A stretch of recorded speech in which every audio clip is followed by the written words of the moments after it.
Hi, everyone. I'm going to stand here where everyone can see me a little better and I can see you. It's so nice to see you all so bright and early this morning.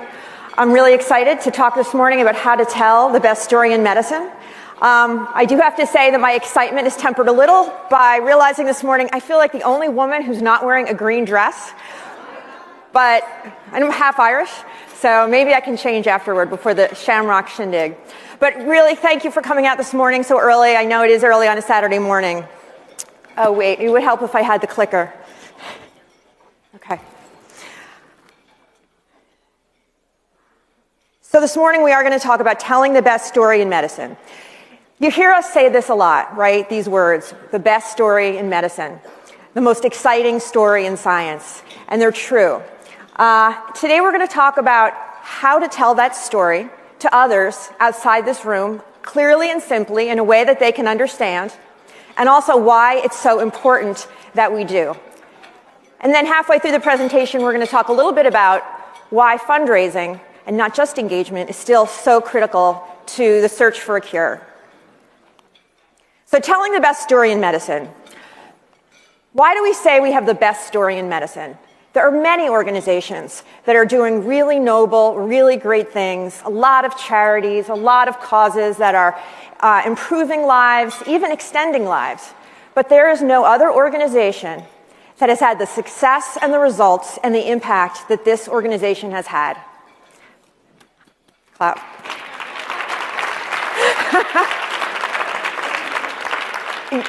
You're clapping for yourselves because none of that would be possible without everyone in this room and people like you who have been doing this who've been at this for decades. That's why we have 2 Harvard Business School case studies focused on our business model and how we got to where we are today. It's why MIT did a case study on us. It's the best story in medicine, the most exciting story in science. So we all know this, right? We talk about it to ourselves and to each other a lot. But it's important to communicate this story to those one step removed. As Mark said yesterday, this is very much an inner circle disease. There are 30,000 people in this country with cystic fibrosis, more or less. It's a rare disease. We're not cancer. We're not heart. We're not lung. 1 in 2 people won't get cystic fibrosis. So the awareness isn't as high as it is with other diseases. And our time and efforts are not best spent trying to reach the general public, right? We don't have the marketing dollars for that. Those dollars are better spent plowing them into research and science. What we can do, though, is try to educate people 1 step removed, 2 steps removed from all of you, because we know that they're the ones most likely to care and to want to get involved. So they're going to get involved because they care about you and they know you and they want to help you. But the further out you go, the more important our story becomes, because people have a lot of different charities that they might be weighing donations to, volunteer engagement efforts with. There are lots of different causes they get asked about. We heard that yesterday in some of the remarks. People are asking people to donate and get involved all the time. Why should they give to us? We know how special we are, but it's so important to communicate to others how special we are. Our great story helps us do that. So yesterday we heard about the best story in medicine. We heard some great science and research updates and I've been doing this a long time. I've been in healthcare communications for a very long time. I worked in an academic medical center before this, Georgetown University Medical Center. I have never worked with physicians and scientists who communicate the science and what we're doing as clearly and as well as the people the great leaders we have here at the Cystic Fibrosis Foundation.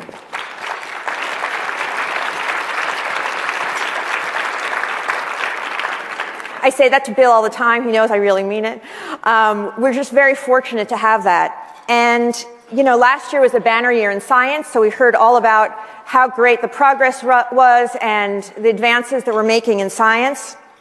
Our job now is to break that down and to turn it into sound bites that we can communicate to people in those outer circles clearly and simply. Do we need to communicate the same level of detail that Bill and Mike and Preston and Al communicate to us? Probably not. We probably can make it a little bit simpler for the people that we're going to be talking to. So let's take a look. Let's just review for a few minutes what we heard yesterday. FDA approves no CFTR modulator treatment for cystic fibrosis. It's great. Results of Vertex next-gen phase 2 trials. VX659 with TEZ-IVA in patients with 1,508del mutation. I'm not going to read all of it. You probably know it by heart at this point. Triple combo CFTR modulators provide more 508del CFTR correction than ivacaftor for G551D. So you are, I believe, the most informed and knowledgeable groups of people with the disease and families that I've ever come across and that I think exist. You know so much about the science, you know about the clinical trials, what drugs are in the pipeline, what drugs have come off the pipeline. And so when you're so close to it, it can be hard to break it down and communicate it very simply and clearly to others. But it's important that we do that, because people a step or two removed don't know what CFTR stands for, and they don't need to. They don't know the difference between 508del and G551D, and they don't need to. They probably don't even know how to pronounce Symdeko, and they definitely don't need to. What they do need to do is understand our story. So what we want you to do is communicate the story of our science, not necessarily the details of our science. Stories, by definition, are sort of the opposite of details. They're short, they're compelling, they're memorable, and they roll off the tongue.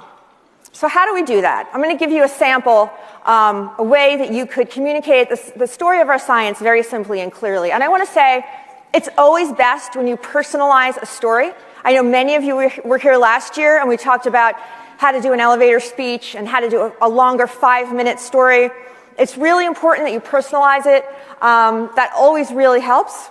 So with that said, here's an example of how you could tell the story. CF is a genetic life-threatening disease. People with CF are living longer than ever before, but many are still dying too young. We've made great progress in prolonging and improving life through innovative care and research. Because of foundation support, and only through, I want to emphasize this point, only through foundation support do we have game-changing, life-changing drugs that treat more than half of all people with CF.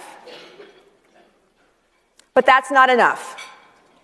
There are many different CF mutations, and we are committed to leaving no person behind.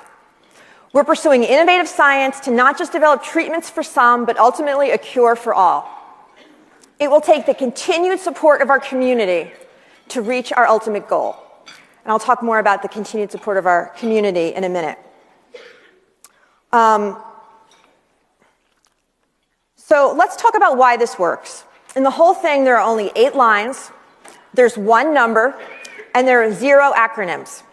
You could say it, it's a little too long to say it on an elevator, I will admit that, but you could say it at a cocktail party, at a dinner party, at a barbecue, at a PTA meeting. Anytime you run into someone who has, a minute to get to know you and what you do, you can use these points to talk about why what we do is so compelling and important, and maybe pique their interest a little more than otherwise would be the case if you just shared, a few minutes about your child or your grandchild or our cause. Although the personal aspect is always, I think, the most important. It's incredibly important. And if you have more time, you can go further, because we know that treatments and a cure are only one part of what we offer, and most people with CF have immediate needs today.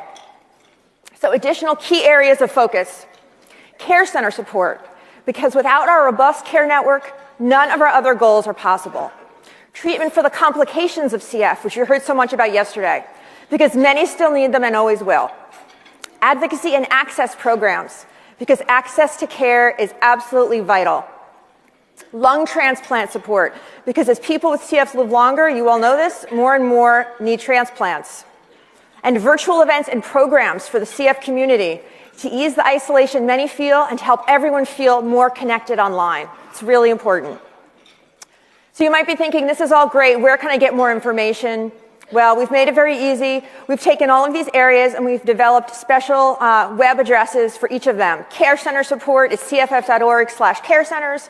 treatments for the complications, cff.org/complications and so on. You could write this down. You could even take your phone out and take a picture of it right now. You could also just go online and Google lung transplant, cystic fibrosis foundation, and these pages would come up.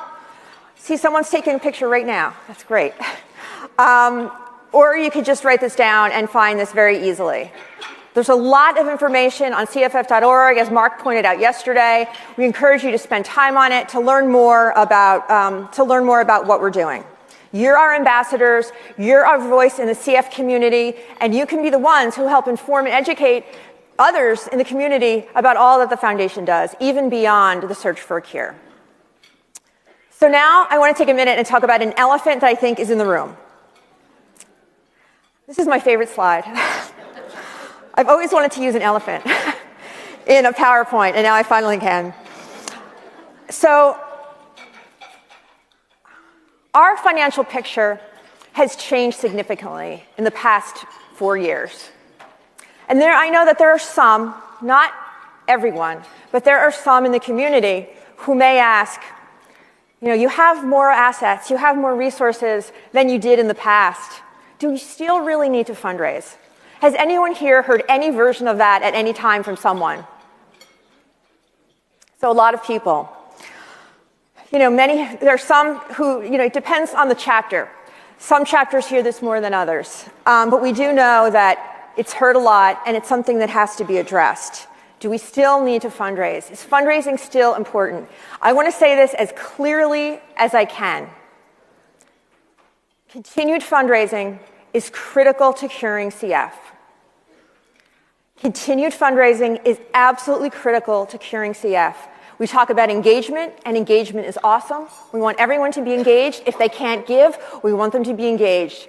But it's not enough. We're not going to get to a cure without fundraising. And I'm not going to ask you to just take me on my word, although that would be nice. You could do that too. I'm going to show you exactly why that's true. So this is a chart that was developed by our strategy and finance teams. Year of asset depletion under various fundraising scenarios. After the monetization, after we received these significant assets that we talk about, we wanted to do some modeling and get a sense of, if we stopped fundraising and we just used this money, if we gave the community a break and said, you know what, we're just going to use these assets to get where we think we need to go in the search for a cure, what would that look like? And I'm going to share with you the details of this chart. So on the left-hand side, is fundraising annual growth. On the top is what will happen if we have no fundraising. So that's like negative 100%, down 100% in fundraising. And then we get better and better as we go down. Negative 5% growth, negative 2% growth. And then the last two lines are up 2% and up 5%, and those are year-over-year numbers. And the blue box is the year of when we run out of money. So you can see the top line says that we run out in 2030. That sounds really far away, but it's really 12 years away. And what will we have in 2030? Well, we'll have modulators, effective modulators, that treat between 90 to 95% of people with cystic fibrosis. We heard about that yesterday. We're going to have that before 2030. We're going to have it in the next few years, we hope, if everything goes well. You heard Mike and Bill talk about that. But in 2030, that's what we have. 90 to 95% of people with CF will have a drug that helps them have a longer, healthier life. But is that our goal? Is that our mission? The last time I checked our mission statement, which was yesterday, our mission statement did not say modulators for 95%. It didn't say that. It said a cure for every person with cystic fibrosis.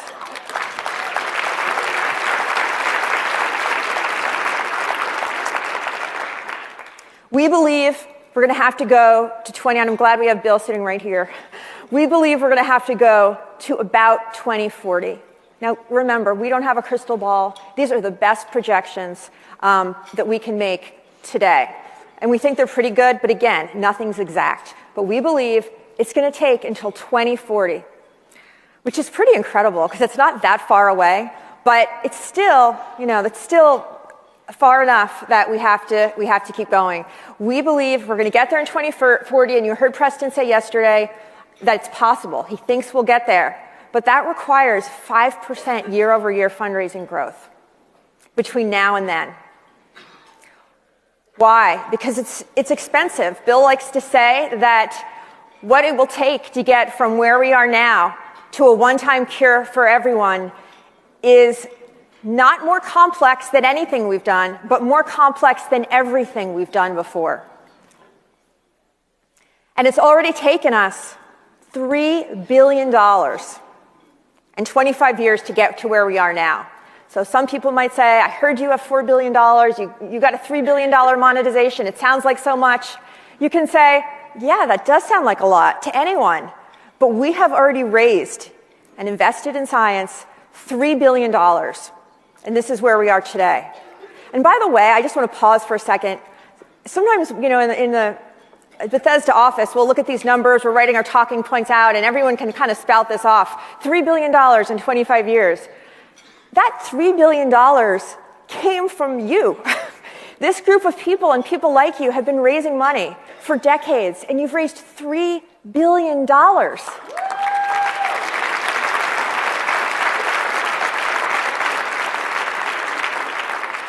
It always blows my mind. It didn't come from government, it came from you. Talk about fighting above our weight. So, yes, the goal of a cure is ambitious, but when you put it in context, what we have is not that much. Projections show we will need $9 billion more to cross the cure for all finish line.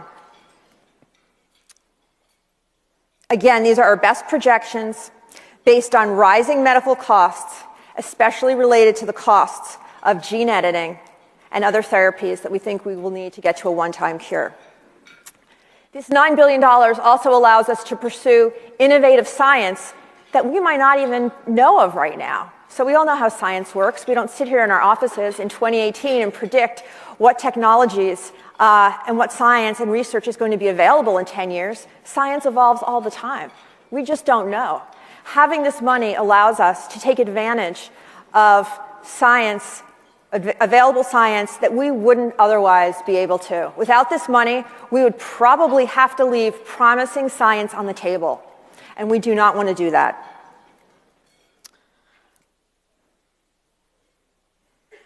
So that's why we need to continue fundraising, and our goal at the end of the day is that we'll get to a place where everyone can say, I used to have CF.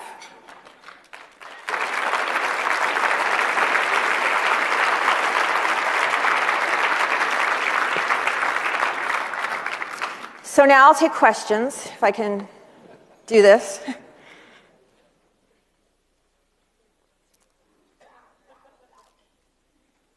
I love this question, although Bill might have to answer it.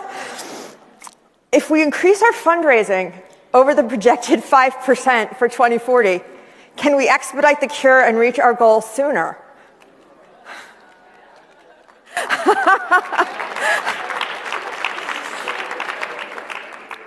Preston's here too. I don't know the answer to that. The answer, okay, Mark is here. Mark is saying the answer is no. So that's good news, actually. We think that if we keep going at 5%, we will have enough money to take advantage of the science on the table and the costs involved with a one-time cure. Any other questions? People are asking, where can I get, do we have printouts of this information? Yes, the talking points that we just shared are available outside on a table after this. And also, if you weren't here last year or you just want another copy, we have the elevator speech from last year, and we have the 5-minute CFF story that you can use at cocktail parties, in an elevator, wherever you'd like to tell our story. That's all outside. Any other questions? Thank you, everyone.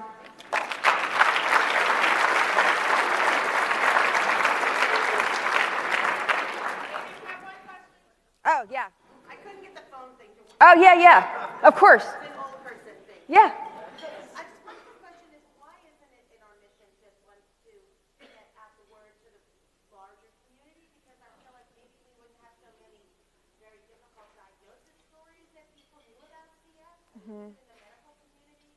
So why not do more marketing to reach?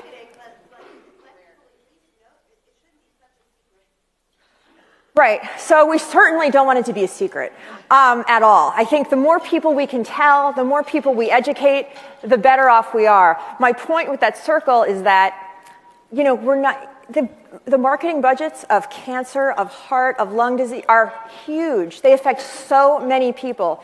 CF is rare. It doesn't affect that many people. I think the awareness about CF in comparison to how many people have it is actually staggering. I'm always surprised how many people know someone with CF when I tell them what I do.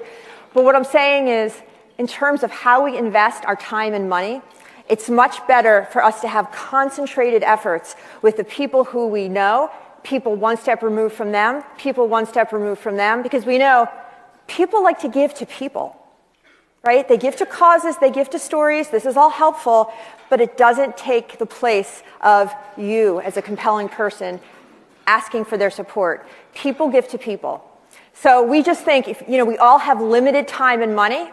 No one's energy and time is limitless. With the time that we have, we're more effective, likely, going to one step removed. Now, if you want to make it your goal to go beyond that, we love that. That's amazing. I'm not saying don't do that, but I'm just saying the reality is that's where we're probably going to have the best return on our investment of time. Yeah, I guess just as a quick follow-up from the perspective of the community, Yeah. it may also serve us to have people be aware even if they don't give money. I think the decision to only focus on folks that have a connection to us or one or whatever is based on trying to make sure that we maximize how much money gets brought in. But I think from the perspective of living with the disease and being a member of the community, it would help understanding in the workplace, Right. and other places where our children are looking for accommodation. Right. Better broader understanding, that's all. So I hear you. So the question is, it helps when we have a broader understanding of the disease when we make our ask. I agree 100%. And we hear that a lot. We all know that messages have to be repeated several times before they stick in your brain. And when people hear messages in different ways from a person on social media and an advertisement and so on, it's much more likely to stick. So I agree completely. We do public service announcements, which actually have had pretty good pickup, pretty compelling public service announcements. We definitely do what we can to get the word out without spending a lot of money, because I agree with you completely. It's always helpful to blanket the public as much as we can.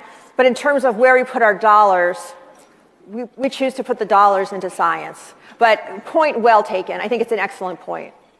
Any other questions from people who couldn't use the phone? Thank you. Where can you find these materials? Oh, thank you, Aaron. Where can you find these materials online?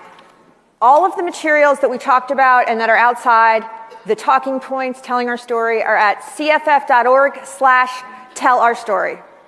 Okay, so you can find it very easily. Thank you, everyone.